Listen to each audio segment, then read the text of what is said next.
Hello, BookTube, and I thought I'd come to you with a tag. I was tagged in a tag by Randy L. Ray called the This or That BookTube tag.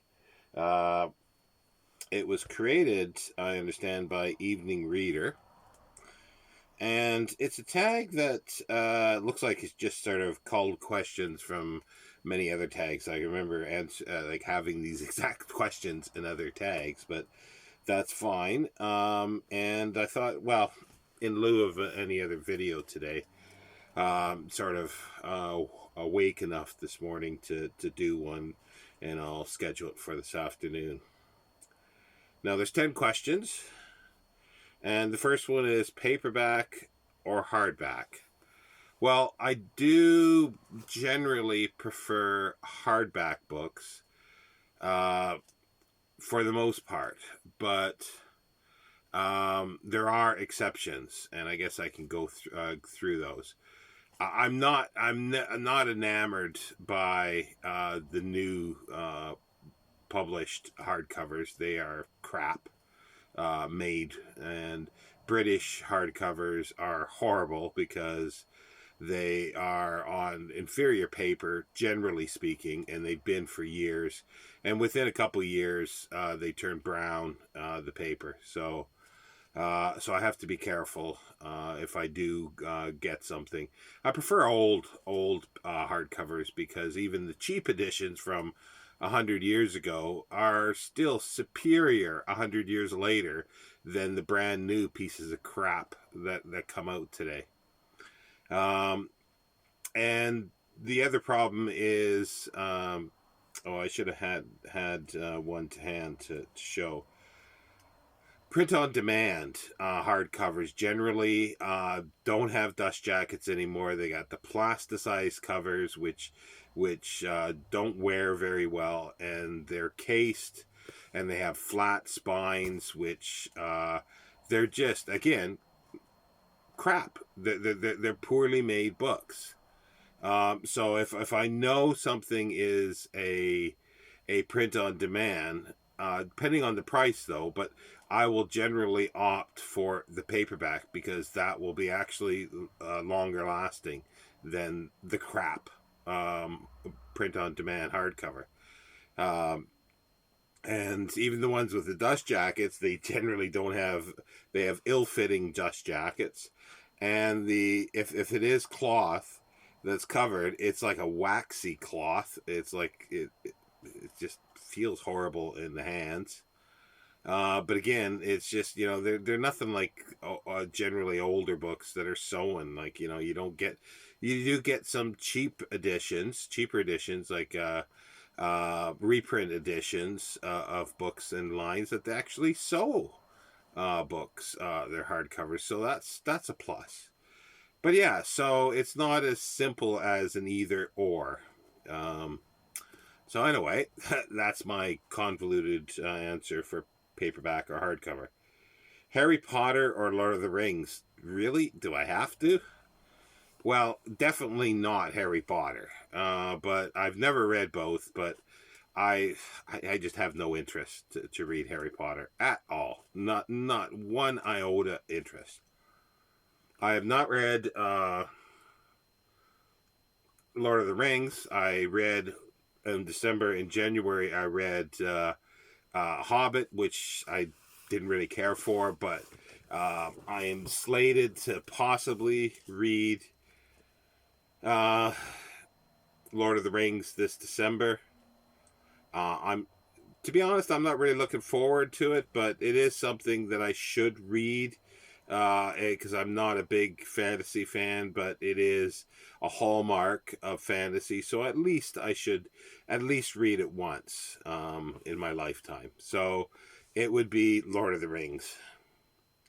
Real books or ebooks? Real books, no question. I like ebooks. I like the idea of them, but because of physical issues with my eye, it becomes difficult for me to read them a lot. But I do like them for the search capabilities and getting some stuff that might be long out of print and impossible to find. So at least you've got something. So they have their place even for me, but definitely real books is better. Buying or borrowing. I'm assuming it means like from the library. I don't know anybody that I could borrow a book from. If they do have books, that'd be nothing I would ever want to borrow. But the library doesn't have anything. It's a very poor library here. Anything that I do want, they don't have on their shelves, and I've got to get it through interlibrary loan, which costs money, and you only have it for 2 weeks. So you can't go in and browse anything. I remember when I first moved here and I didn't have any books and I didn't have any money. And I went in and I did search like through for about 150 books, and there were simple things like even Charles Dickens, like all the classics. None of it, not one book they had on their shelves. So, and at the time I had sort of rediscovered George Orwell, and there was 4 Penguin compilations that were put out by Peter Davison. And I had read one while I was in Milton Keynes. The library actually did have those, which I thought was kind of nice. And they actually did have stuff that I could get off the shelf, but here there was nothing. So I sort of asked about getting something. Like I felt like rereading Sherlock Holmes. But they had nothing on the shelf, nothing whatsoever. So the one librarian took pity on me, I think, because I just sort of started work and I had no money. And she ordered me a little compilation of the complete short stories of Sherlock Holmes, and then another volume that was the 4 novels. So I had those. And I mentioned, like, because I wanted to know how much. I shouldn't do an interlibrary loan. I don't think they couldn't get the Penguin George Orwell books, and which was sort of funny because I just couldn't believe they didn't have it. Like every library in the UK here should at least have those on the shelf. It's like being such an important writer. And it's mostly not his nonfiction as well. So the next thing I know, like a month or so later, I get a little card in the mail when they used to do that kind of thing, saying that the book had come in, and she ordered the 4 Orwell books, which I was very, very surprised at, but yeah, they. So I was able to finish reading those off. I subsequently bought them, and I subsequently bought the entire complete works of George Orwell because I got them cheaper in paperback than at the time than I could get them in their library loan, and that was the whole case. And the same thing, started buying books again and buying P.G. Wodehouse. I could get the little Everyman hardcovers cheaper than it would cost me to get a paperback that I could only have for 2 weeks through interlibrary loan. Not that it would take me 2 weeks to read a P.G. Wodehouse, but it's just why I just couldn't believe it would cost that much. It was a shock when I came to the UK. And since then, I don't go to the library. I haven't been for years. My card has